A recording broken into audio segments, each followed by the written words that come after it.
కట్టు చెబుతుంది అడుగు మన చేపవేట కథలు. మర్రి చెట్టు చెబుతుంది పంచుకొని తిన్న సర్ది రుచులు.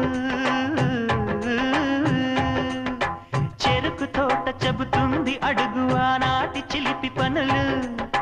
టెంట్ హాల్ చెబుతుంది ఎన్టీఆర్ స్టంట్ బొమ్మ కథలు. పరుగెడుతూ పడిపోతూ ఆ నూతుల్లో ఈత కొడుతూ ఎన్నేళ్ళో గడిచాయి ఆ గురుతులనే విడిచాయి. వయసంత మరచి కేరింతలాడే ఆ తీపి జ్ఞాపకాలు కలకాలం మనతోటే వెన్నంటే ఉంటాయి.